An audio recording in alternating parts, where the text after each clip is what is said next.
My husband is rich, but I don't love him. Back in college, he did everything he could to chase after my roommate, Fernanda. Luxury gifts came one after another. He even sent 9,000 roses in a grand gesture outside the girls' dormitory. All the girls in our dorm benefited. Each of us carried back armfuls of roses like we were relocating a flower shop. Except for Fernanda, who remained expressionless. She even warned Phillip not to come after her again. He's rich and not bad-looking. You really don't want him? With a face mask on, I finally asked the question I had never understood. She had such a beautiful face, but spent every day hanging out with a senior who worked part-time jobs all over campus. Nope, that kind of stiff, serious guy? You can go for him if you want, Fernanda scoffed. I rested my chin on my hand, thought for a moment, then nodded. All right, I'll go for him. Chapter 1. Fernanda's expression shifted, but she didn't respond. After washing off my face mask, I went downstairs. She has a boyfriend, I said, holding up my umbrella. I couldn't help adding the remark when I saw Phillip standing like a lovesick puppy outside our dorm. Gazing longingly at our building, he froze and adjusted the gold-rimmed glasses on his nose, then said apologetically, "Sorry, I didn't know." Fernanda didn't tell him? He lowered his head, looking dejected, and tried to toss the bouquet of black roses into the trash can. I stood under my umbrella, watching the flowers get soaked by the rain. It felt like such a waste. Black roses, my favorite. Wait, don't throw them away. Give them to me, I said. He glanced at the rain-drenched roses with a bitter smile and handed them to me. Okay. His white shirt was soaked by the rain and clung to his body, outlining his abs faintly. Clean, polite, fit, and obedient. But most importantly, rich. Honestly, he was exactly my type. Hey, I called out to him. He turned around, confused. I don't have a boyfriend. Chase me instead. I raised the umbrella and held it over him. I'm not bad-looking. I go to bed early and get up early. Live a healthy routine. I run 6 kilometers every morning. Eat clean meals at night. And take care of my skin with face masks every day. More guys pursue me than Fernanda, but I've turned them all down. He took off his glasses and quietly looked at me. Time seemed to stretch endlessly, long enough for his assistant to arrive with an umbrella, long enough for his car to pull up outside the dorm. Okay. Chapter 2. He saved my number and left. I went back upstairs. I'd looked up Phillip Fu's background before. He started his own company right after graduation, and it kept growing. Once he returned to inherit the Fu group, he'd be even wealthier. So I never understood Fernanda. Maybe it was because my parents always fought about money and eventually divorced. But my number one standard in choosing a partner is wealth. With money, there's no need to argue over everyday expenses. Back in the dorm, Fernanda looked at the flowers in my hands with a sour face. You don't have to worry anymore. He won't bother you again, I said while drying my hair. I thought she'd breathe a sigh of relief or feel freed. But instead, her expression darkened. You're such a bitch. Huh? She said it under her breath, but her voice was clear enough to silence the entire dorm in an instant. My hand paused midair, and the towel dropped to the floor, splashing water everywhere. I've never been one to resort to violence, but in that moment, I slapped her. Neither of us are usually emotional people, but that day, her eyes were filled with a kind of emotion so deeply repressed. It was suffocating. I didn't understand it, and I didn't want to. The roommates were shocked. Some tried to mediate. Some held us back. Some said I went too far, while others said she was a hypocrite. But I really didn't get it. She clearly said she didn't want him. She said he was a nuisance. So why? When I stepped in, was it suddenly stealing? Chapter 3. From that day on, she moved out of the dorm and barely spoke to me again. I didn't think much of it. Some people said I was immoral. Others blamed Fernanda, but I still didn't understand. She said Philip's pursuit was a nuisance. She said she didn't want him. So when I accepted him, why was she angry?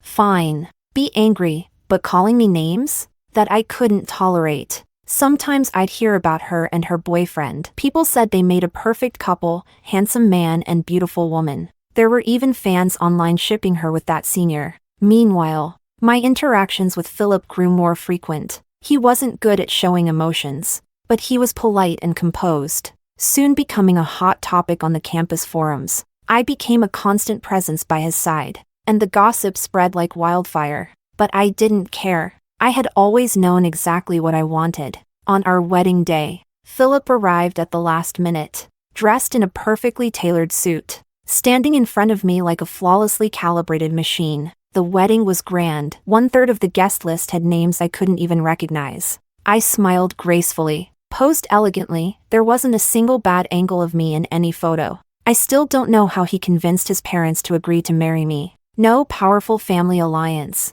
No matching social status. His parents were the refined, cultured type. There was none of the cold disdain I had imagined. They gave us their sincerest blessing. We hope you'll support each other and work together to build both your marriage and your lives. After the wedding, my life was very comfortable. Phillip was truly rich. How rich? He owned companies all over the world. We traveled by private jet. Signing a contract could be worth hundreds of millions. Marrying him was the smartest decision I ever made. He didn't understand romance, nor did he understand me. He never wrote love letters, never called me late at night to say he missed me. On Valentine's Day, he would just have his assistant send flowers. He was the textbook definition of a boring, old-school husband, calm, disciplined, and dull. Maybe all the passion he had was spent on Fernanda. Being with him felt like marrying a money-making machine. Your husband's never home? What's the use of all that money if you're left alone all the time? Nicole, a childhood friend I rarely saw after getting married, came to visit and immediately started defending me. She thought my husband didn't spend enough time with me. I shrugged it off and took her on a private jet. How could I feel lonely? The world is so vast, and I should be grateful he works so hard to earn money. Because of him, I get to see it. Anywhere I want to go, I can enjoy the most luxurious experiences. Lonely? How? Chapter 4. Nicole didn't look too happy. In the end, she just shook her head. I still think that no matter what, a husband and wife being together is what really matters, even if it means weathering storms together. I didn't get it. Honestly, I was shocked. There were people who thought like Fernanda? Still, I did feel a little down. Maybe in their eyes, I was the odd one? I think you've changed. You're not the Gloria I used to know. Flushed with embarrassment under my gaze, she threw out the words and stormed off. She was right. I had changed. At first, I would take her on trips, cover all the expenses, even gave her a supplementary card for spa and beauty treatments. But she always felt uncomfortable, insisted on splitting the costs, and didn't want to feel like she owed me anything, even after I reassured her many times. And even when Phillip told her it was fine and to spend more time with me, he'd reimburse it all, she still refused. Once, the assistant brought over the receipt with all the discounted prices, and she looked at the costs with an ugly expression, demanding the full invoice from the assistant. She acted all passive-aggressive, like she thought the assistant was trying to scam her. Eventually, I stopped inviting her out. After getting married, the circles I moved in changed completely. I was extremely busy. Besides traveling, I enrolled in various courses, from flower arranging to French to financial management. I studied diligently, not out of interest, but just in case something ever happened. I wouldn't leave empty-handed. I heard Fernanda had broken up with that senior. She even started working at one of Philip's subsidiary companies. If one day Phillip suddenly remembered his passionate first love and demanded a divorce, I wouldn't go into that war unprepared. Sure, it's unrealistic to think I'd get half of his assets, but I planned to get as much as I could, and once I got it, I'd need to know how to manage it. So yes, I'm busy. Chapter 5. When I came back from abroad, Nicole came to see me. Gloria, your first love is back, and he's rich now. You married Phillip for money back then. Now you can divorce him and marry Luis. All these years, he's never stopped thinking about you. Coincidentally, Phillip came home the same day I returned. He heard every word. He stood at the entryway, suit perfectly tailored, his expression calm, unreadable. Nicole turned around and went pale instantly. She jumped to her feet, flustered and smiling nervously. Mr. Fu, you're back. I was just joking. Gloria would never actually. I didn't take it seriously, he said flatly. He walked in, still in his suit, carrying a gift box from his business trip. I didn't take it to heart, he said, lowering his gaze as he placed the box in front of me. You mentioned last time you wanted Hokkaido milk crepe cake. I brought it. My eyes flickered, but my fingers didn't move. His assistant must have updated him on my itinerary. He knew I was flying back today, and he'd made the effort to return as well. I knew how tight his schedule was. Making time to come back wasn't easy. Thank you, I heard him respond with a faint mem. Then turn and head upstairs. I sat on the sofa, staring at the perfectly crafted milk crepe cake in front of me, and suddenly, it tasted like ash in my mouth. Chapter 6. Nicole had already fled. She didn't expect Phillip to return early. She definitely didn't expect him to not be the kind of emotionless robot husband she had imagined. But I knew better. I knew he treated me well. It's just, his way of caring wasn't romantic, or passionate, or moved by love. It was all too calm, too flat. He and I were the same, extremely disciplined people. Two similar souls rarely spark fireworks. The only place we truly clicked was his body. Shirt off, abs, muscle, like a top-tier male model. And in bed, he was unbelievably strong. Even in the most intimate moments, he maintained perfect control. His discipline bordered on obsessive, but it left no room for complaint. Thinking about a future without him, I felt an unexpected twinge of sadness. I didn't take Nicole's words seriously. No matter how rich someone is, could they compare to Phillip? Luis, the so-called first love she mentioned, was just some guy who chased me in college. He liked me. I said I didn't like him. He turned around and told others I had said yes. Even after I turned him down, he kept pestering me. I told him plainly, I'd only marry someone with money. Somehow the rumors twisted, and it became Luis was Gloria's first love. Ridiculous. But the next day, Luis really reached out to me. He texted carefully and with restraint. Gloria, it's Luis. Could we meet? I have something I want to say. Even that name made my skin crawl. I didn't reply, but I couldn't deny, I felt uneasy. Not because of love, but because he felt like a landmine. If I didn't handle this carefully, he could become the spark that blew up my marriage, destroying everything I had. I knew how dangerous those rekindled old flame stories could be if the media caught wind of them. I'm not someone who lets love cloud her judgment. I knew exactly what was at stake. If I wanted to keep the life I had now, I couldn't afford a single mistake. Unless Phillip was the one to ask for a divorce, I had no intention of ending this marriage. Chapter 7. When I arrived at the meetup, Nicole was already there. She'd invited me out for drinks. Luis had a few glasses too. I hesitated for a moment before taking a sip. Honestly, the alcohol was cheap, nothing close to even a random bottle from Phillip's private collection. I barely took a mouthful before I declined another. Low-quality liquor really is poison. That one small sip left me dizzy. Seeing double, their faces began to blur together. I laid my head on the table, vaguely hearing them talk. Babe, you better not actually touch her. You promised it was just a few pictures. Otherwise, I'll get jealous, and the kind that doesn't blow over easily. Nicole's voice, high-pitched and fake sweet, like she had a sore throat. Who the hell was she calling babe in that disgusting tone? Relax, baby. Just a few photos, maybe a video. With this, the foo group deal is guaranteed. Luis? My already clouded brain nearly short-circuited. Nicole and Luis? I pressed the shortcut key on my phone. Just as Luis's filthy hand reached for me, the bodyguards Phillip had assigned burst into the room. Gloria, are you okay? The two of them were immediately surrounded by security, and the restaurant was quickly secured. What are you doing? I'm her best friend. We've known each other since we were kids. What are you trying to do?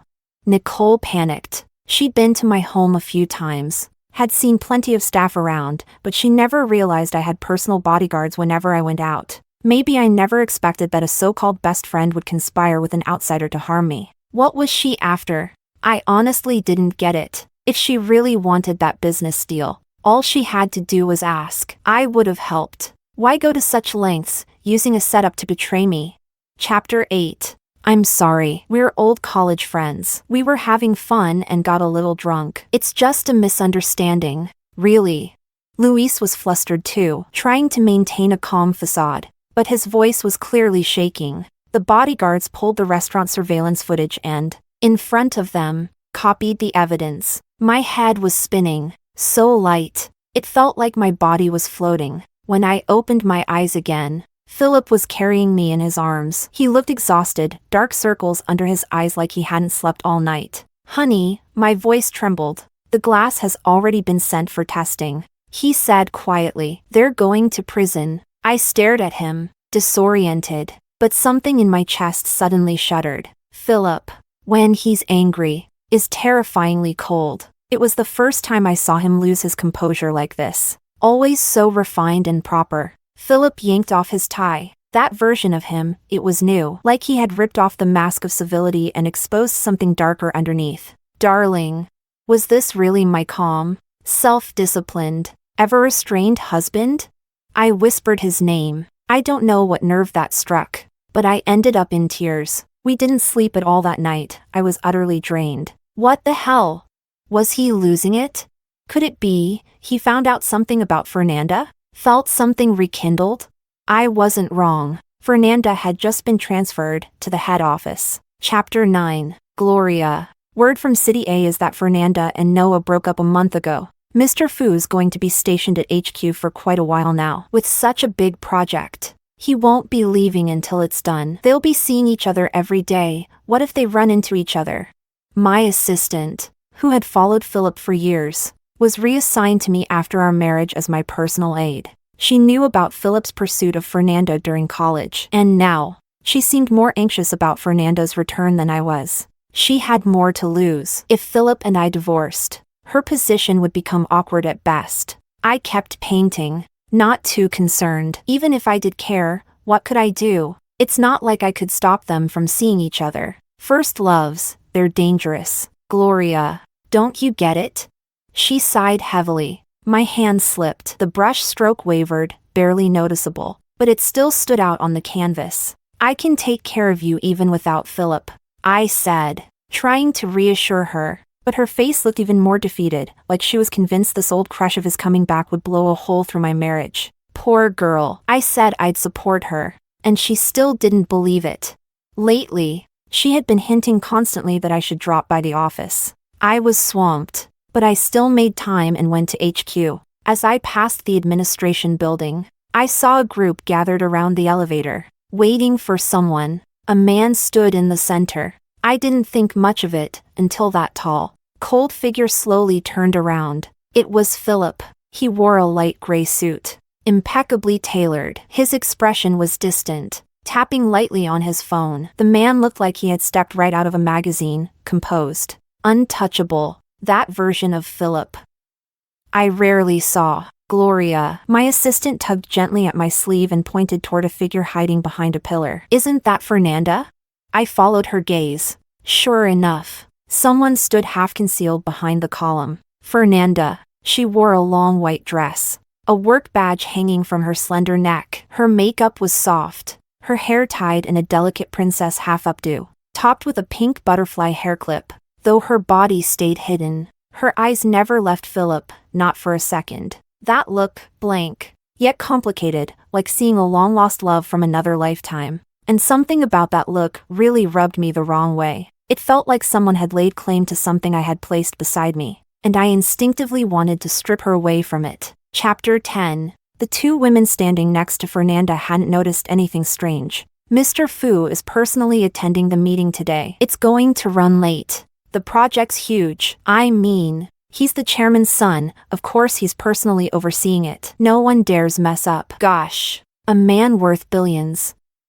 I'm going to stare at him a little longer, maybe I'll catch some of that wealth aura. At those words, I saw Fernanda's pupils contract, and she bit her lip so hard it nearly bled. Watching her face fall apart, it hit me, she regretted everything. Of course, back in college, she had been the queen of pure, self-righteous love, but after getting slapped around by reality, she finally understood what she had let go of. The elevator doors slowly closed. Phillip disappeared into the steel divide, without a glance back. Without hesitation, Fernanda stood frozen in place, her face pale as a sheet. "Hey, Fernanda, are you okay?"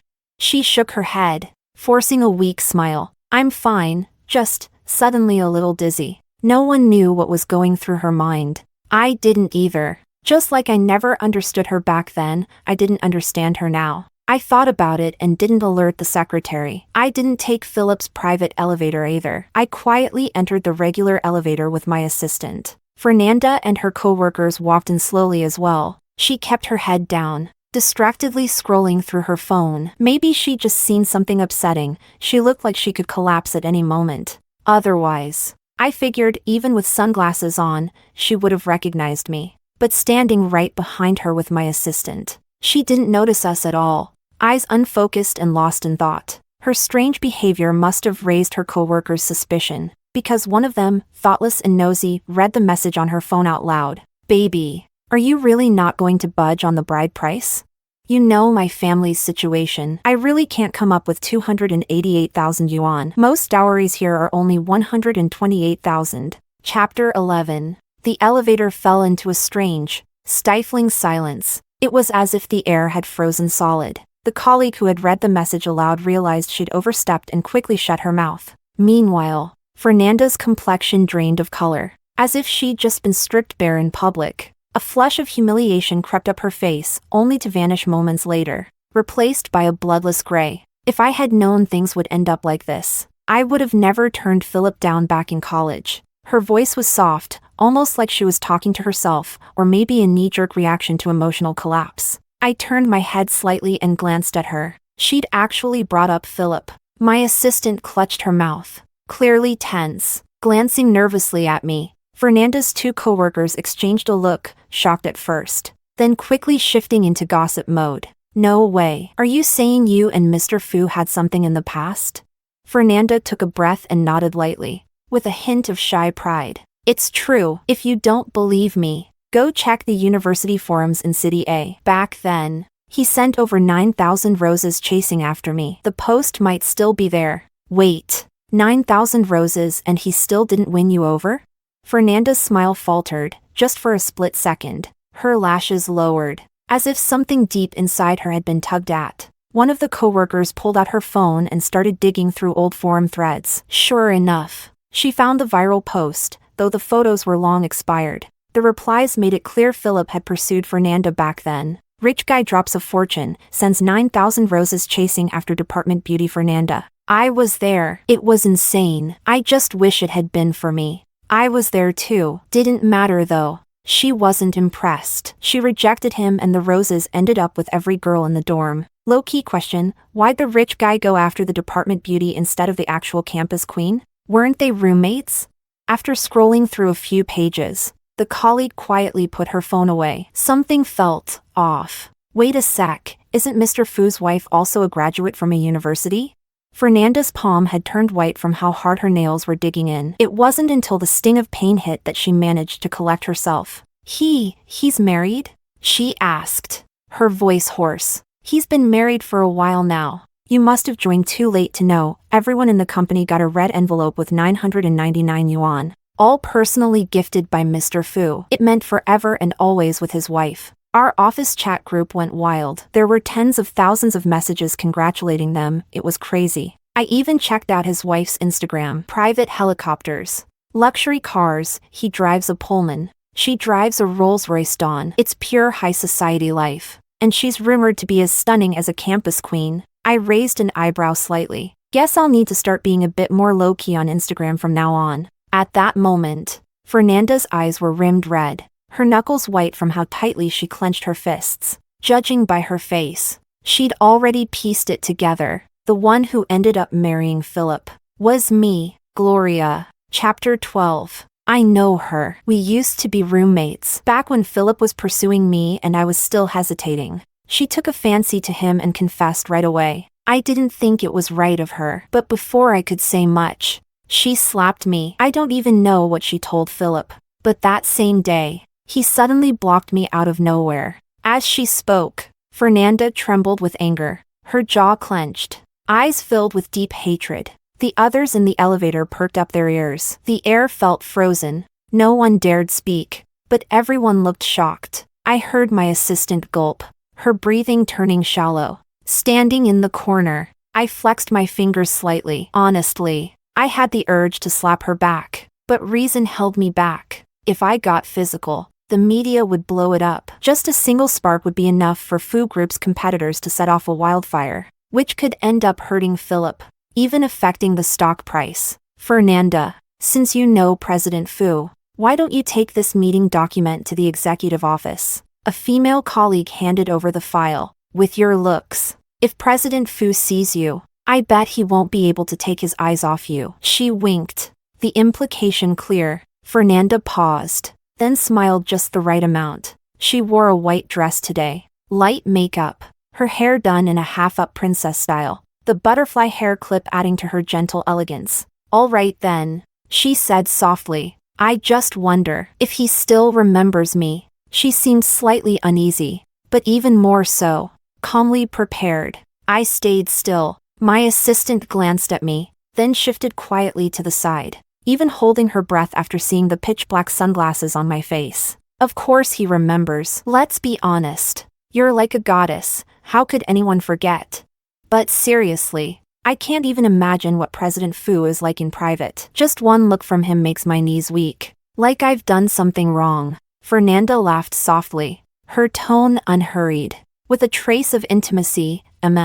He's actually a really good man, graceful. Once you interact with him more, you'll see. My assistant, standing beside me, looked like she was barely restraining an eye roll. I stayed silent, just paying attention to a curious detail in her words. Since she transferred to the head office, she still hasn't had the chance to meet Phillip. Chapter 13. The elevator stopped at the 97th floor. They stepped out first. The front desk secretary's face instantly turned cold, her voice icy. How did you get up here? Fernanda was caught off guard. We're just delivering some documents. Deliver? Hand them to the front desk. Which department are you from? What's going on? Who let you up here? The secretary was blunt and visibly annoyed and alert. After all, the 97th floor was a high-security zone, no unauthorized access. The girl next to Fernanda shrank back in fear. Fernanda's face turned a bit pale, and she was about to explain when the secretary suddenly noticed me. Her body stiffened, and her expression flipped instantly. She stood straight and spoke in a respectful tone like a whole different person. Madam, President Fu is in a meeting room. Would you like to rest in his office first? I nodded.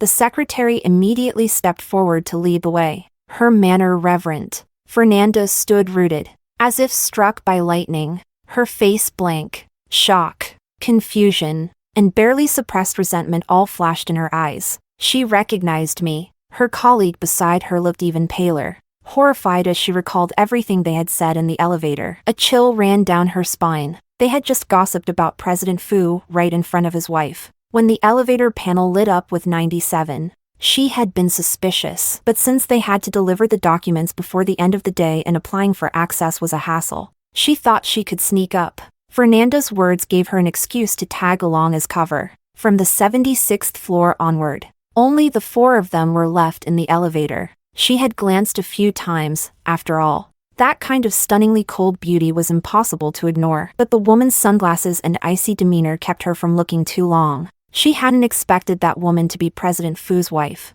In real life, she was even more beautiful than on Instagram. Chapter 14. I said nothing as I brushed past the two of them. At least for now. She couldn't even go upstairs without someone's permission. Even delivering a file would get her thrown out. That meant the distance between her and Phillip was still a long way off. Good. So much for the deadly power of a crush. Gloria, aren't you going to say anything? If it weren't for me, do you really think you'd be worthy of him? That it would have ever been your turn? Fernanda shouted, clearly enraged by my cold indifference. Everyone in the executive office looked up in unison. I stopped walking and slowly took off my sunglasses. Where's the chief secretary? A sharply dressed woman in a tailored suit quickly walked over. With a wave of her hand, two people came forward and dragged Fernanda and her colleague away. It was thoroughly disgraceful. Fuming, Fernanda yelled for me to just wait and see. My assistant coldly reminded the chief secretary, make sure she's never allowed up to the executive suite again. Honestly, the reminder was unnecessary. I had never considered Fernanda worth my attention. I came only to see where Phillip's heart truly lay. If just one look from her could make him waver, then this marriage wasn't worth clinging to. Phillip was a man of extreme self-discipline. If he still had feelings for Fernanda, he'd show it somehow. And given his sharp business acumen, if he truly wanted a divorce, and I wasn't prepared, I'd be thrown out in the most humiliating way possible. He never went easy on business rivals. Chapter 15. I sat down in Philip's office. As always, it was extravagantly luxurious: master bedroom, golf simulator, cigar bar, billiards table, even an arcade. I never understood his hobbies. Knowing he had a 2-hour meeting, I planned to rest while I could. My assistant leaned in. "Gloria, did you notice? The dress Fernanda wore today, it looked a bit like the one you wore back in college." She paused, then excitedly pulled out her phone. "I have a photo of it. I took it myself. Because of this photo, President Fu gave me a whole month's bonus." She began happily scrolling through tens of thousands of photos. It had been hectic lately. To avoid getting caught off guard, I'd squeezed time out of my schedule to visit the company and get a better understanding of things. I was truly exhausted. I glanced casually at her screen, and sleepiness overwhelmed me. I leaned into the leather couch and drifted into a deep sleep. I was woken by a kiss. When I opened my eyes, Phillip was still loosening his tie with one hand, the other braced beside me, leaning down for a deep kiss. There was no escape. I nearly suffocated. Seriously? Was he trying to murder me now just to make way for Fernanda? I bit him. He winced in pain, pulled back, rubbed his mouth, and asked in a low voice, "What are you doing here?"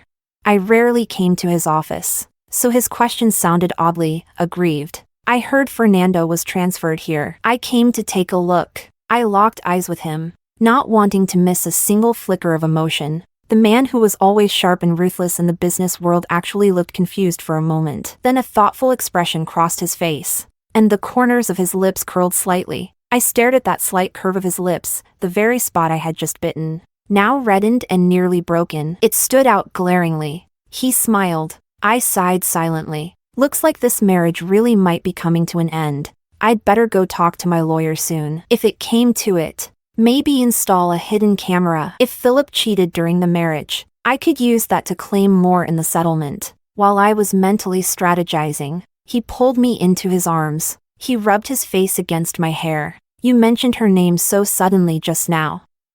I didn't react in time." "You're jealous. That makes me happy." What a sick man. Jealous? Me?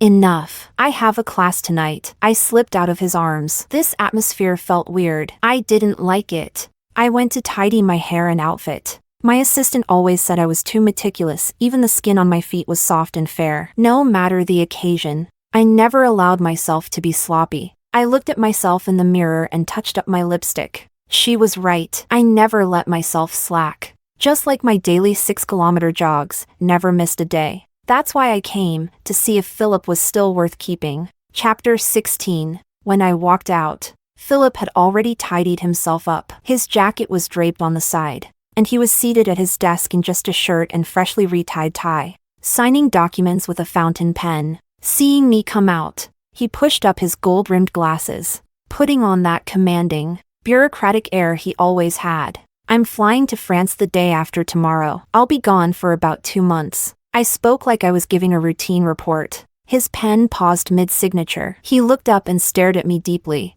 saying nothing. I glanced at him, sliding my thumb across my phone screen. My assistant knocked lightly, breaking the silence. "Let's go." I stood up. My assistant clutched my bag nervously, following behind me. "Gloria." President Fu didn't look too happy. She almost forgot to breathe the moment we stepped inside earlier.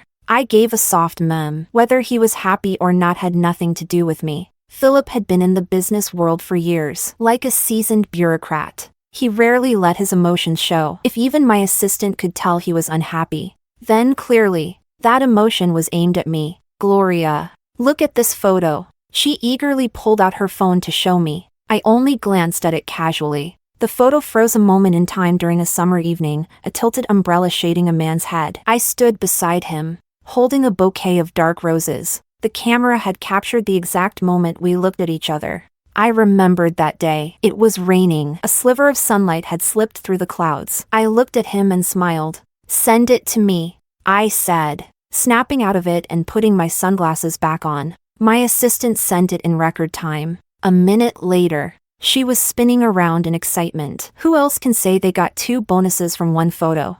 Gloria. I love you. I ignored her. That photo had taken me right back in time. She drove, taking deep breaths to calm herself. Gloria. Look at your hair clip and hairstyle in that photo. Doesn't Fernanda's look today resemble it a lot?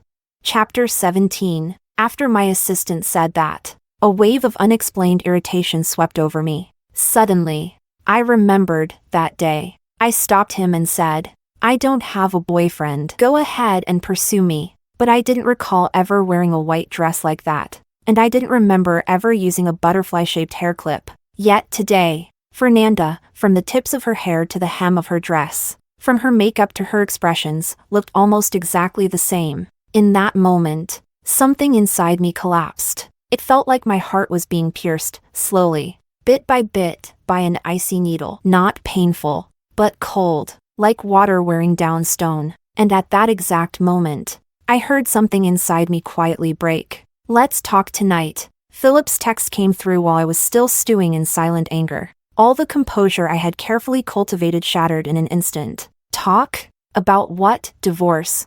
I tossed my phone aside. Book me a flight for tonight. Anywhere. I need some time to cool off. My assistant glanced at my expression, puzzled by the sudden iciness radiating from me. I didn't go home, didn't go to class. Maybe this was my one and only moment of irrationality, boarding a plane with just my ID. After landing, the hotel manager came to pick me up. As soon as I turned on my phone, there were countless missed calls from Phillip. They annoyed me. "The divorce agreement is ready. It's in the second drawer of the bookshelf. Review it yourself. If there are issues, legal can handle it. Whether the news goes public is entirely up to you." I typed out a message. After I hit send, I turned off my phone again. Divorce isn't simple. It'll probably be messy. Thankfully, I had said from the start that we'd have children later and use protection all along. Otherwise, having a child would have made this even harder. I soaked in the bathtub until the water turned cold. Still, I couldn't bring myself to get out. Chapter 18. At the same time, Phillip was furious. What the hell happened today? When Phillip was angry, it was terrifying. It had been a long time since his assistant had seen him like this. His voice wasn't loud, but the weight of it made it hard to breathe. Today, it was Fernanda. You remember her, right? President Fu? That girl from college you chased, the one you ordered 9,000 roses for? She came to the executive office to find you, and Gloria ran into her. In the elevator. Fernanda said Gloria stole her boyfriend back then, even slapped her, and that she was the one who made your relationship possible. Oh, and Fernanda also yelled at Gloria, saying stuff like, "Gloria, aren't you going to say something? If it weren't for me, do you really think you were good enough? That it would have ever been your turn?" As the assistant spoke, she mimicked Fernanda's dramatic tone, almost too accurately, except for the overly vicious facial expressions. Phillip's eyes flickered dangerously. His face turned ice-cold in an instant. He picked up the phone and dialed an internal line. "In 10 minutes. Place Fernanda on a permanent blacklist for Fu Group and all its subsidiaries. No hiring. No partnerships ever again." The person on the other end sounded shocked. "President Fu? Remove her name as a silent investor. Freeze the approved budgets. Suspend the entire project. Pull all ads." His tone was calm and flat, as if discussing the weather, but the temperature across the office dropped by 10 degrees. She dared to step on my wife to climb up. She should have known the consequences. He stubbed out his cigarette and stood, his voice low and steely. "When did she start drafting the divorce agreement?" he asked after hanging up, a sudden jolt of pain shooting through him as he thought of Gloria's text. The assistant's eyes widened, knowing she couldn't lie her way out. She admitted, when Fernanda broke up with Noah, the air froze, like someone had pressed pause. Just as the assistant felt she was about to crack from the pressure, he raised his fingers slightly, gesturing toward the door. He was dismissing her. She left, relieved. But when she looked back, She felt like President Fu was just about to fall apart. She began calling Gloria like crazy, but Gloria's phone was still off. Chapter 19. I was woken up by the doorbell. Coming out of the tub, I felt a wave of cold sweep over me. I'd been too tired lately. Worn down from everything, I'd actually fallen asleep in the bath. At the door stood Phillip, looking haggard and exhausted. Gloria. He spoke my name, clearly and deliberately, then pulled me into his arms, squeezing me so tight I could hardly breathe. What are you doing here? As far as I remembered, HQ was swamped these days. He was personally overseeing a major project. What was he doing here all of a sudden? He lowered his head and yanked open my bathrobe, like a beast gone mad. I tried to push him off, but I couldn't. After the chaos, he was still holding me, arms locked around me like a vice, his whole body trembling slightly. You want a divorce? Dream on. What? I was confused. Phillip. My voice was hoarse and frosty like a layer of ice. He instinctively pulled me even closer. Gloria. When I said we should talk, I meant about your friend Nicole. Truly a businessman, always quick to pivot. And just like that, he'd shifted my focus, even though I hadn't brought it up. The matter had been weighing on me. I wanted to know why. Why had she done it?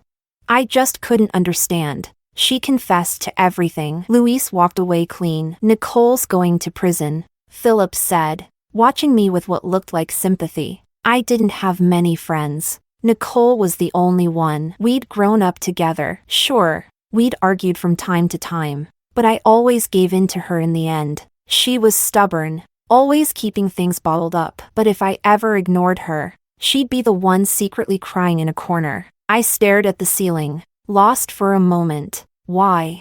I really couldn't figure it out. But I wasn't going to torture myself over it. Things had already reached this point. Whatever the reason, the fact remained, Nicole betrayed me. And this time, I wasn't going to forgive her. Chapter 20. Still, I looked up at Phillip. He clearly believed what Nicole said, and yet acted like it didn't matter. He wasn't my first love. When he was chasing me, he spread some nasty rumors. I warned him because I was pissed off. This is probably his way of getting back at me. I sighed. Luis was handsome. He had plenty of admirers. So when I turned him down, he couldn't take it. He held a grudge. He deliberately spread rumors that we had dated. Then, seeing me marry into wealth, it probably bruised his ego even more. Determined to prove himself, he started his own business and struck it rich, maybe thinking he could come back and humiliate me. But when he realized everything he had meant nothing in my world, he decided to go after someone he would never have gotten close to otherwise, Nicole. Only by manipulating her could he get close enough to destroy me. And Nicole, vulnerable and starved for love, fell for it.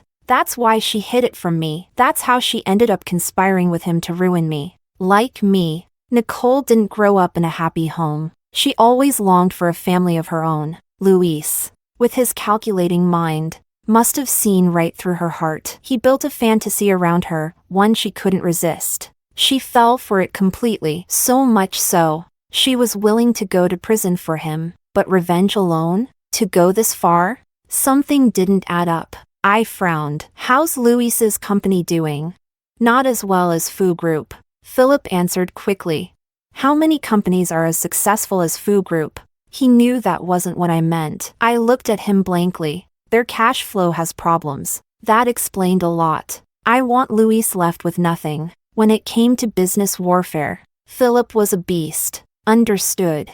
Honey. The corners of his lips lifted slightly. He rested his chin on my shoulder, looking oddly cheerful. I hadn't seen this side of Phillip before. Or maybe, I never really knew him at all. Chapter 21. Maybe because he agreed so readily, I gave him a kind reminder. You should go to Fernanda. She's fighting with her boyfriend over the wedding dowry. At this point, she'd come to you even if you didn't offer 9,000 roses. When he heard her name, his body tensed for a split second. Why would I go to her? He said hoarsely. My wife is right here. Right. I suppose when you get used to having a stand-in, you don't need the real thing anymore. The look he gave me was full of frustration. He bit my shoulder gently, cupped my face, caught between anger and helplessness. Let me explain. Back then, when I pursued her, I mistook her for someone else. The always composed Philip would never willingly admit to such a ridiculous, embarrassing story, but if this was what his wife cared about,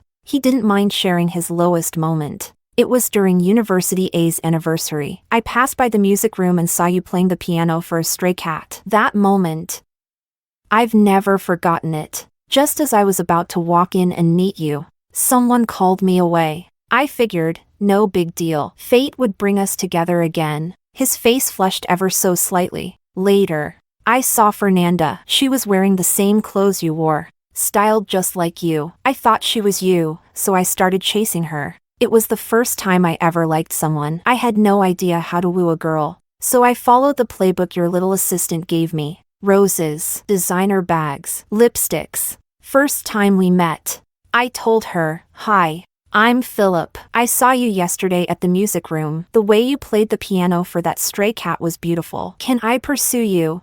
Chapter 22. Philip, young and newly love-struck, stood in front of Fernanda holding a bouquet of flowers, carefully choosing his words. "If you only like me because of the stray cat, then I have to refuse. I won't play the piano anymore either." Philip was rejected. Frustrated, he confided in his assistant. He figured that, as a fresh graduate, she'd understand girls better, she'd know how to win them over. Fernanda kept turning him down, but never once did she tell him that the girl playing the piano in the music room that day wasn't her. She also never told him she already had a boyfriend. She just stood by and watched as Philip fell deeper and deeper. "Until that day, you told me she had a boyfriend, I felt really low. But then you tilted the umbrella toward me, smiling in that white dress. And for a split second, the image overlapped with what I remembered from that day. And I fell for you, shamelessly. It wasn't normal. It was a gut feeling. I went back to University A's music room,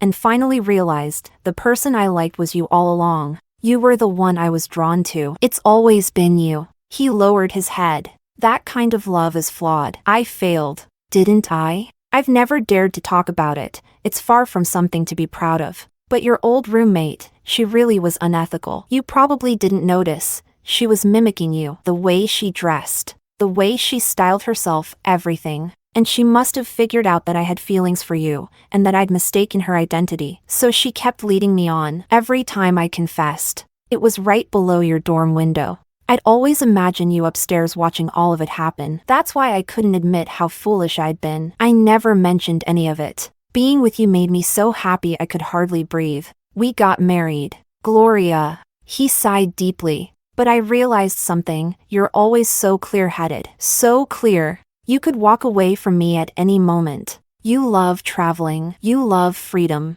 Just like I love the company. I love building my business empire piece by piece. I thought we'd go on like this forever. But now, you're asking for a divorce. I don't agree, Gloria. You hear me? I don't agree. Ugh." His heartfelt confession was abruptly cut off by the sound of my retching. I didn't dare look at Philip's expression. I really was going to throw up. I'd tried to hold it in, but in the end, I couldn't. I rushed to the bathroom. Chapter 23. When I came out, Philip was already dressed. He took me to the hospital. On the way there, I kept thinking about his confession.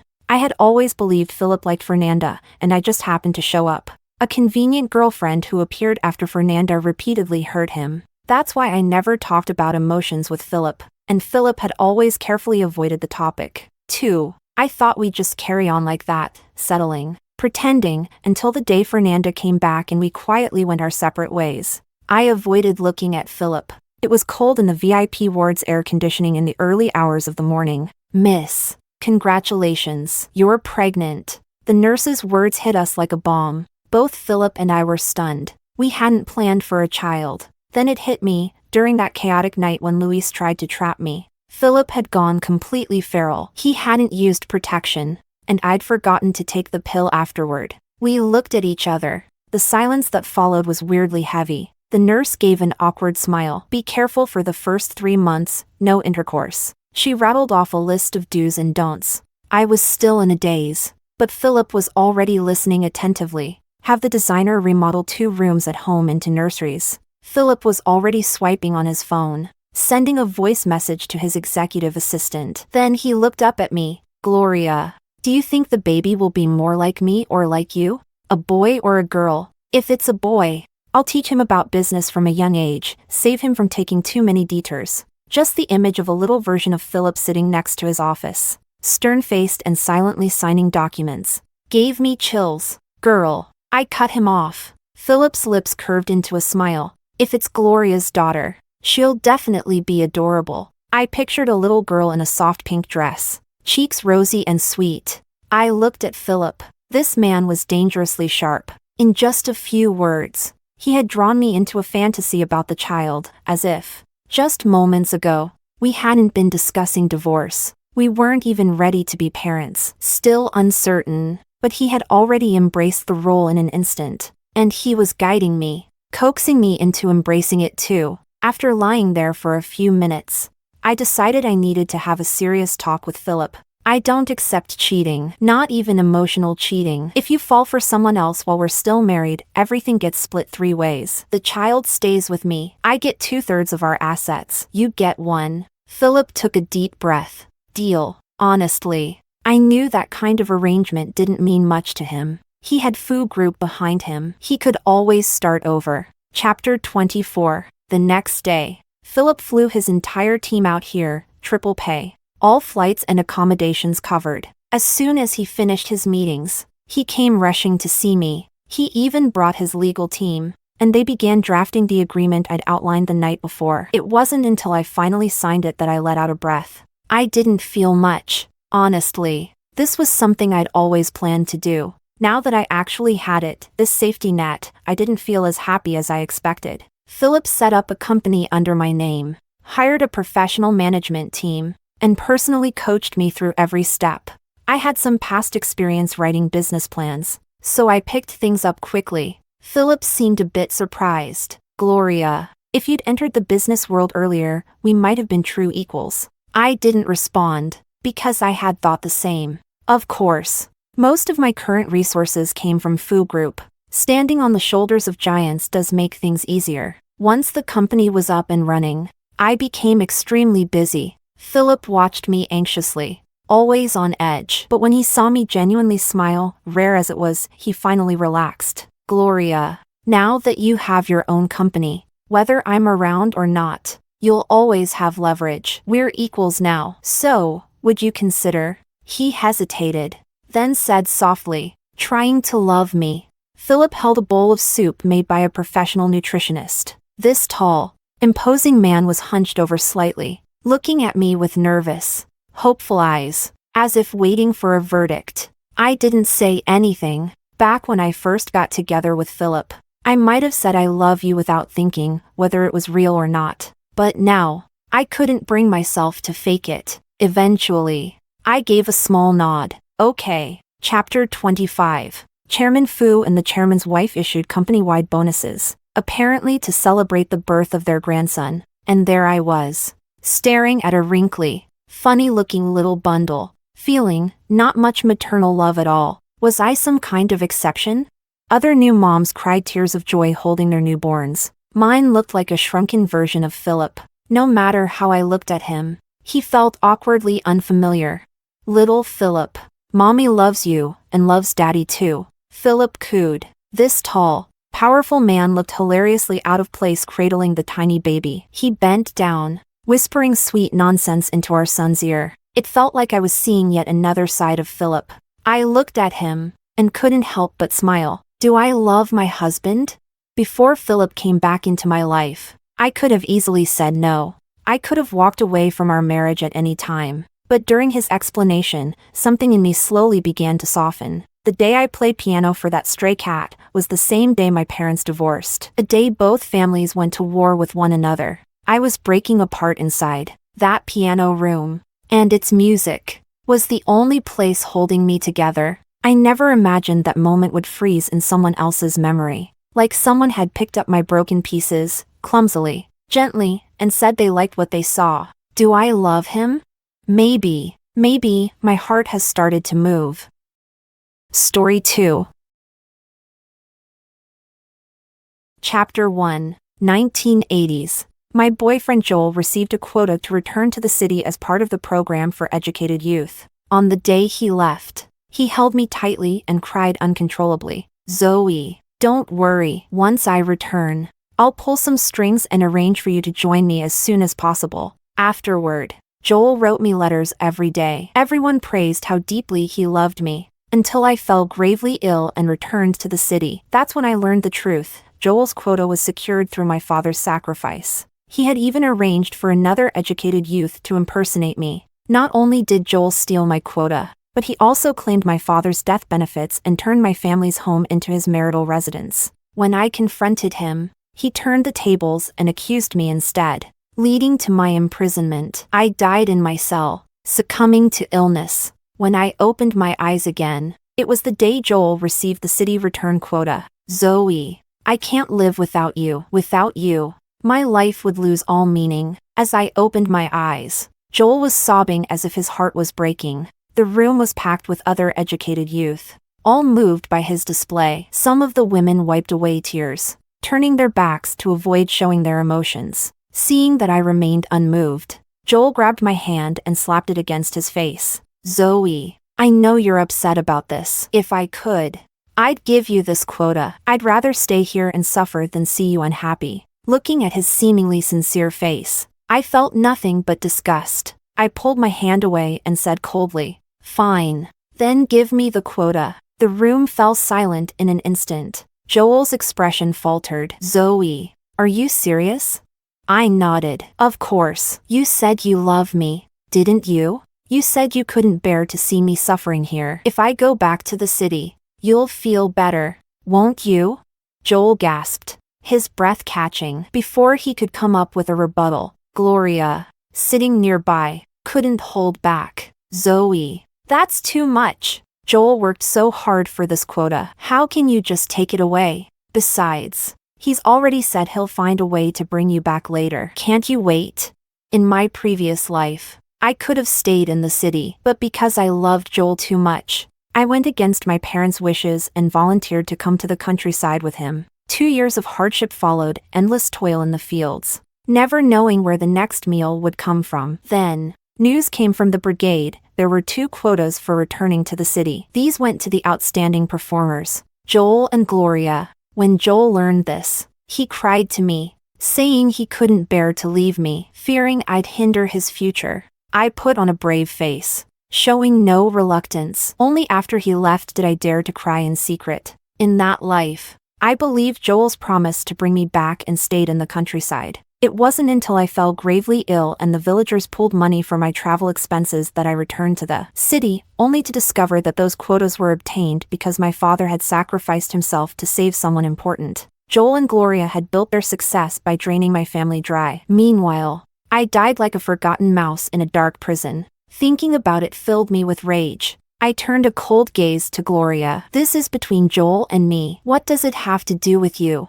I just can't stand you taking advantage of Joel's love to act so shamelessly.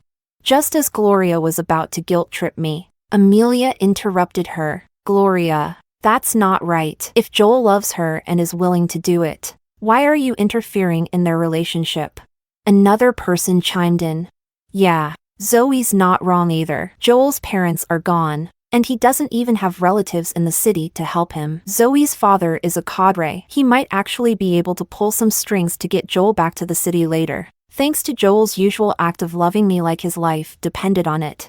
Everyone joined in, confidently assuming he'd give up his quota for the sake of love. As a result, Joel's face turned ashen. Under the pressure of everyone's comments, he finally stood up and said, I'll go to the brigade right now and see if I can transfer the quota to Zoe. Chapter 2. Not long after Joel left, Gloria also found an excuse to leave. I knew he wasn't going to talk to the brigade leader. The 2 of them were most likely sneaking off to have an affair, but I didn't have the time to catch them in the act. Rising from my chair, I prepared to head out. Amelia, my roommate, asked me where I was going. With a sorrowful expression, I told her, I just want to take a walk. Amelia, always kind-hearted, immediately began putting on her coat to accompany me. I stopped her. I want to be alone. All right, but come back soon. I'll roast some sweet potatoes for you. Amelia was the eldest in our group of educated youth. She was always upright and principled, and she took good care of me. After stepping out, I went to the village entrance and paid a family 50 cents to take me to the county on their donkey cart. Before coming to the countryside, my mother had given me all the money we had. Foolishly, I spent most of it on Joel, fearing he might go hungry. Now, I had barely 10 yuan left. In my last life, when Joel left, I gave him all the money I had. Thinking about it now, I wanted to go back and slap myself twice. 2 hours later, I arrived at the best guest house in the county. I crouched near the entrance and waited. After a while, a man in a military uniform finally walked out. Just as he was about to get into his car, I sprinted toward him at full speed and blocked his path. His assistant instinctively raised a gun to my head. "Who are you?" "Uncle," I shouted urgently, turning to face the man in uniform. "I'm Zoe, Oliver's daughter." Hearing this, Victor turned around to look at me, a hint of surprise in his expression. "Young lady, how do you know about my relationship with Oliver?"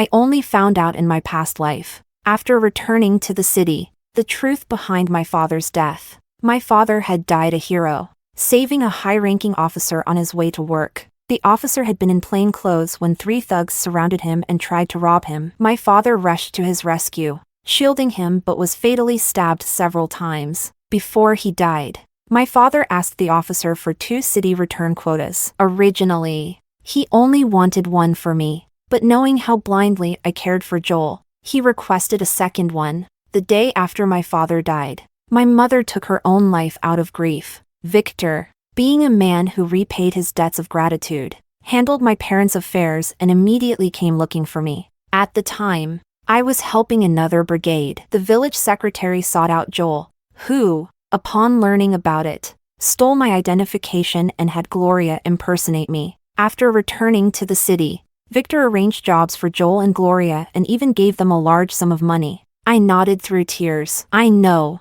Then you must also know I've already met Zoe." "Young lady, no matter where you heard my story, please don't do something as shameless as impersonating someone else." Victor, with his military demeanor, straightened his face. The sternness in his expression was enough to make anyone tremble. "Uncle, I'm not lying." I pulled out letters my parents had sent me from my bag. "I am Oliver's daughter." After reading the evidence, Victor frowned deeply. "What's going on here?"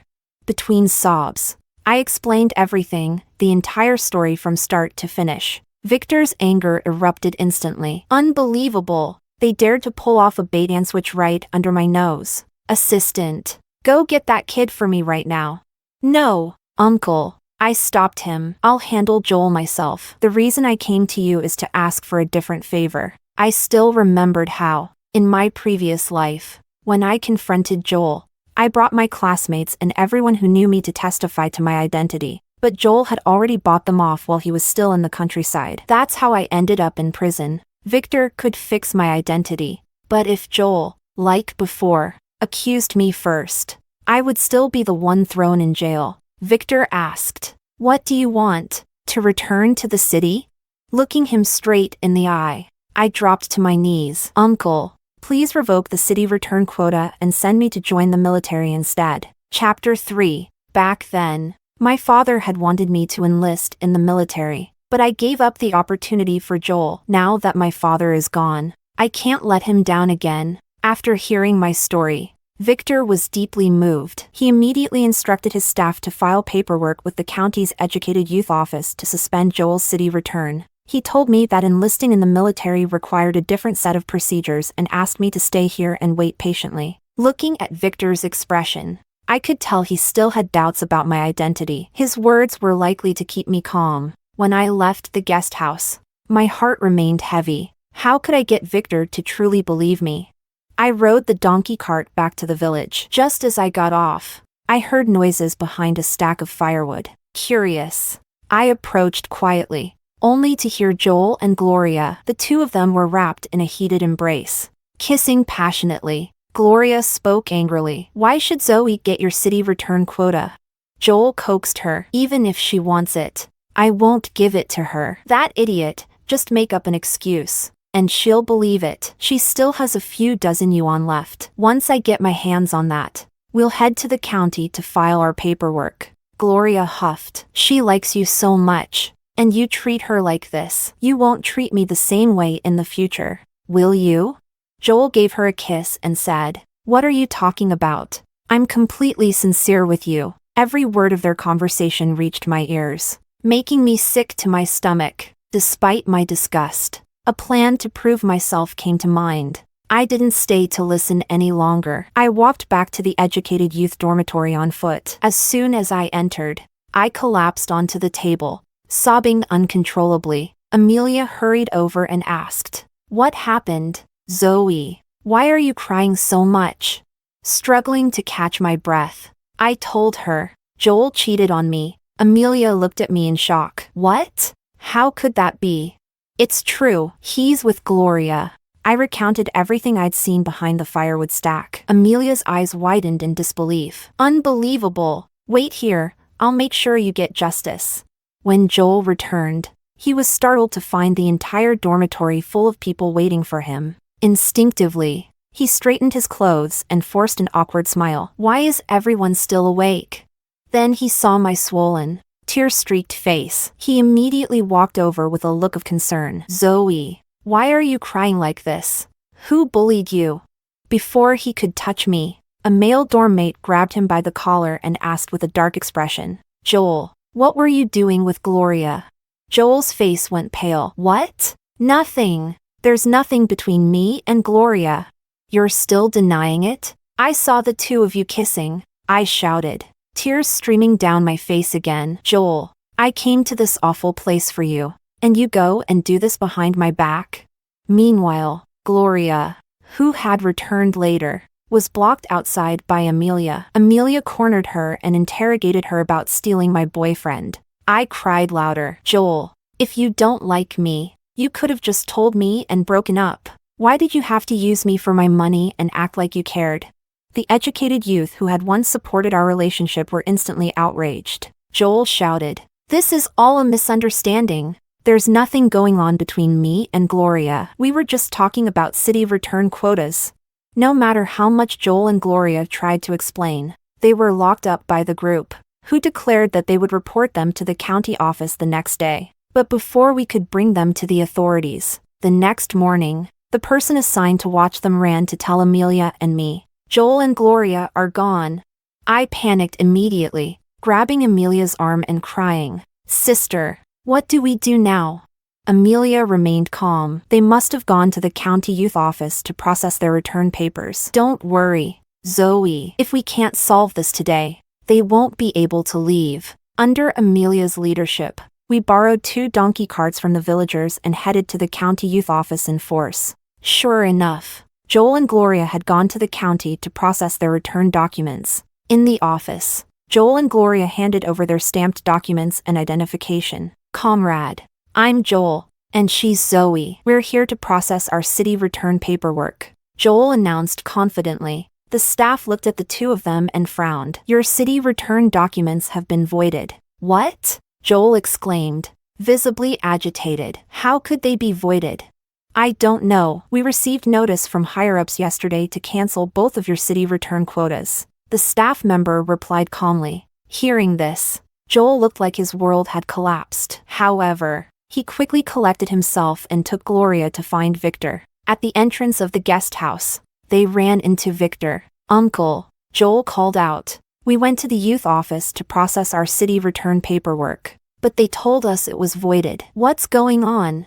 Victor responded calmly. "Yesterday, a young lady came to me claiming to be Oliver's daughter. She presented letters as evidence. Since your identities are now in question, I can't allow you two to return to the city." "Uncle, I am Zoe," Joel insisted. "That girl must be Gloria. We've had personal conflicts, and she's pretending to be me. I have all the identification and photos of my father to prove it." Hearing this, Gloria immediately produced my identification documents. The photos on the documents were from years ago, and since Gloria and I shared a slight resemblance, it was difficult to tell who was who. Victor frowned, scrutinizing the documents, clearly trying to make sense of the situation. Just then, A loud shout rang out from the street. Joel! Gloria! We finally found you too. They turned around, only to see the entire group of educated youth storming toward them. Chapter 4. Seeing so many people, Joel and Gloria's faces turned pale. Joel sneaked a glance at Victor, noticing his expression had also changed. Without hesitation, Joel pulled Gloria down with him to kneel. Uncle, please help us. These people heard we're going back to the city and got jealous. So they deliberately locked us up. Joel pleaded. Gloria chimed in. Yes, Uncle, they've never liked us. Especially that woman. She's always been jealous of my relationship with Joel and keeps trying to come between us. Could it be that she impersonated me? As expected. Victor frowned deeply after hearing this and was about to instruct his assistant to investigate the matter further. But Amelia's loud voice interrupted. Gloria, you're the one twisting the truth. You're the one who's impersonating Zoe. What Joel and Gloria didn't know was that we had come here straight from the Bureau for Educated Youth. When we arrived at the Bureau, we saw Joel and Gloria leaving the office, looking dejected, curious. Amelia went inside to ask the staff what had happened. She learned that their return to city paperwork had been put on hold. The staff explained that the two names listed for returning to the city were Joel and Zoe, and the return permits weren't issued because of their good performance but because someone important had specifically requested it. After digging a bit deeper, it became clear to everyone my father had sacrificed his life to save others, earning these two return permits. And yet, Joel, that scumbag, had tried to claim them for himself. The news spread like wildfire through the crowd. Our group of educated youth, all burning with righteous anger, immediately decided to help me reclaim the permit that rightfully belonged to me. After Amelia's outburst, the rest of the group surrounded Victor, eagerly explaining the truth. Sir, you can't believe a word these two are saying. This man, Joel, is an expert at putting on an act. He always pretends to love Zoe in front of everyone, but behind her back, he's messing around with this woman. That's Gloria, by the way. One of them said. That's right. Sir, don't be fooled by them. We almost got tricked ourselves. Someone added. Everyone started speaking up at once, their voices overlapping. Joel, drenched in sweat, nervously pointed at Gloria and said, Uncle, don't listen to them. She is Zoe. We even have proof. These people are just jealous of us. If she's really Zoe, then where's her proof of identity? Bah! Amelia spat directly in his face. All that so-called proof you have, you stole from Zoe, and now you're trying to turn the tables? You're shameless. The scene became so chaotic that it caught the attention of the local police. But when the officers saw Victor, they hesitated and didn't dare to intervene. Eventually, Victor, with a dark expression, waved his hand and ordered all of us to be taken to the police station. At the station, Joel and Gloria remained completely unfazed. They insisted that Gloria was Zoe and accused us of lying. Joel even suggested calling the team leader to verify their claim. Amelia pointed at Joel, furious. That team leader must have taken your bribes. Otherwise, why would he tell us the permit was for Gloria?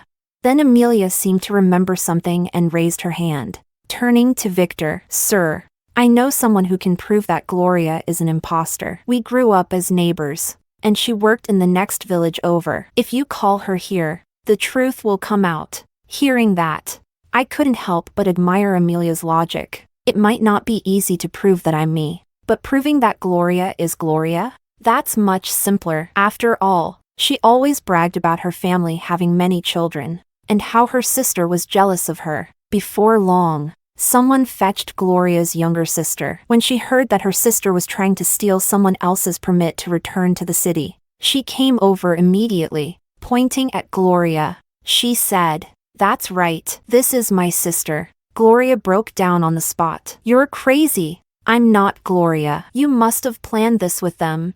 Sis, stop lying. I even brought our family photo. Gloria's sister said smugly. We all went to the countryside for our brother's sake. But don't think you can betray us and go back on your own. After verifying everything, Victor finally believed that I was Zoe. The big man's eyes reddened as he grasped my hand and apologized. Zoe, it's all my fault. I shouldn't have doubted you. Your father saved my life, and I almost let him down. You want to join the military, right? Today, you're coming back to the city with me, and I promise you'll get into the army. Chapter 5. I said to him, Uncle, I don't blame you. If there's anyone to blame, it's the bad people in the world. But I do have a question. When you promised my father 2 permits to return to the city, does that promise still hold?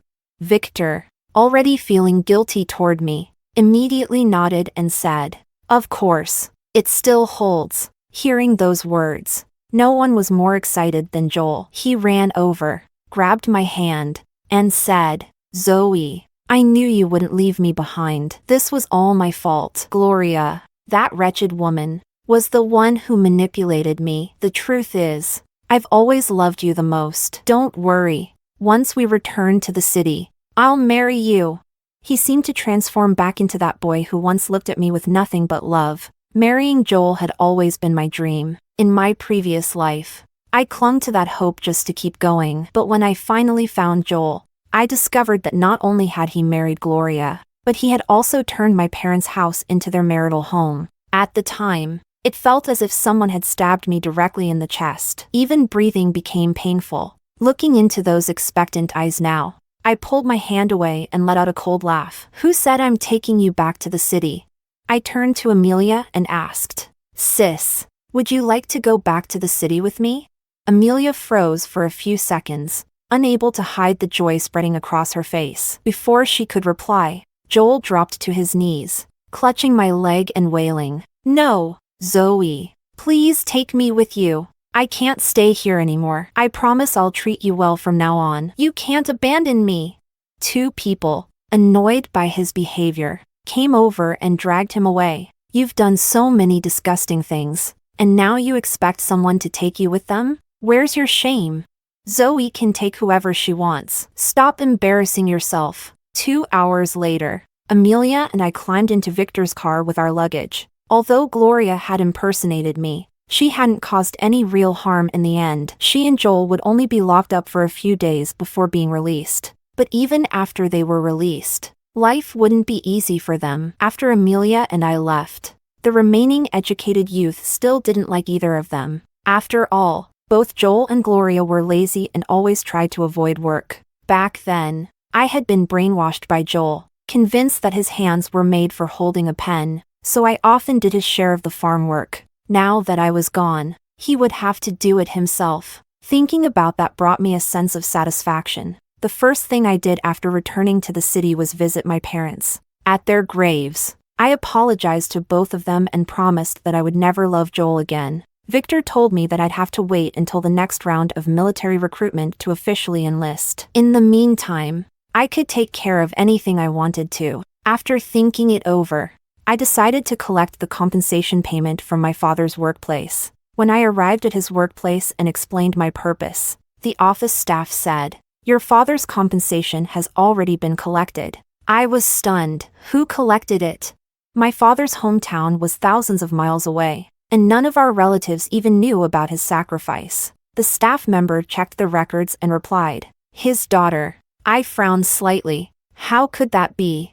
I said, I'm Oliver's daughter. You must have mistaken me for someone else. The staff member adjusted his glasses and asked, Do you have proof? I was at a loss for words, suddenly remembering that when I returned from the countryside, I hadn't brought my identification documents with me. It was very likely that Joel and Gloria were behind this. With no other options, I went to find Amelia. After hearing what happened, Amelia was furious and immediately sent a telegram to the educated youth team. The reply came quickly. They said that Joel and Gloria had been staying in the village, but a few days ago, they disappeared into the back hills for 2 days and returned behaving unusually diligent. Apart from that, they informed us that Joel and Gloria were about to return to the city because they had received university admission letters. Looking at the letter, Amelia and I exchanged a knowing look. As expected, it was those 2 who had come back to claim my father's compensation. I hadn't expected them to be so bold. Then Amelia thought of something else. How did Gloria get into university? She didn't even take the entrance exam. I gasped. Are you serious? Chapter 6. Really? Amelia said. She used to share a room with Gloria. On the day of the entrance exam, Gloria stayed in the room the whole time. When I asked her about it, she said she wasn't going to pass anyway, and she only registered to get a couple of extra days off. So, among us educated youth, only Joel and I actually took the exam. Since the college entrance exams were reinstated, Joel had always wanted to use them to change his fate. Unfortunately, he had taken the test several times and never passed. This year, I took it alongside him, and I found the questions relatively easy. Amelia and I fell silent for a moment, the same thought crossing both our minds. Amelia asked, "Could Gloria's admission letter actually be yours?" To find out for sure, we needed to investigate. Joel and I had applied to the same university, so the next day, Amelia and I went to the admissions office. After checking, they confirmed that my name was indeed on the list of new students. I was certain if Gloria was bold enough to impersonate me to claim my father's compensation, she would undoubtedly show up at the university pretending to be me as well. So, on the first day of orientation, I was the first to register and the first to withdraw my enrollment. Since there was only one bus from the countryside to the city in the afternoon, Amelia and I waited for a long time. Finally, just before sunset, we spotted Joel and Gloria approaching, perhaps too excited. They didn't notice us at all. Joel registered first. After he was done, Gloria handed over my identification, saying, "I'm Zoe. I'm here to register as well." The staff glanced at the document and immediately handed it back. "This ID is fake, isn't it? Zoe has already withdrawn from the university." Gloria froze. But she didn't look guilty at all. "That's impossible. There must be some misunderstanding. Comrade, please take another look. My admission letter is stamped and authentic. Someone else must have taken my place." "Who could possibly take your place? Gloria?" That was when Amelia and I stepped out. The moment they saw me, Joel and Gloria were stunned. Joel, in particular, pointed at me and said, "What are you doing here? Weren't you supposed to join the army?" I sneered. "I told Uncle I'd join a bit later." Then I turned to Gloria. "Gloria, you really have no shame, do you? You love stealing other people's identities so much. Taking my father's compensation wasn't enough for you. Now you're trying to take my place at university too." Gloria's face turned an ugly mix of red and white, unable to come up with a response. Joel, however, quickly regained his composure. "What compensation? What impersonation to get into university? We know nothing about that. We have proper identification and admission letters, and that's what counts. What you say doesn't matter." He slapped my admission letter onto the table. "If you can't provide evidence that this person is Zoe, then I'll report you for illegally processing a withdrawal for a student." Seeing Joel's confidence, Gloria straightened her back as well. After all, she had the documents to prove her identity. In this era, people believed in documents, not faces. The two of them managed to intimidate the staff momentarily, prompting the admissions office director to step in. After hearing the whole story, the director turned to Joel and said, "Hand me that admission letter for a closer look." Joel handed it over with a smug expression. This was written personally by the university principal. It even has his private seal. Just as he thought victory was in his grasp, the admissions office director, in full view of everyone, tore the letter in half. Joel's face immediately darkened. "What are you doing? Do you realize this is illegal? I'll report you." "Report us?" the director scoffed, then signaled for a few security guards to approach. "You can explain your impersonation to the police." Zoe's withdrawal was personally handled by Commander Victor.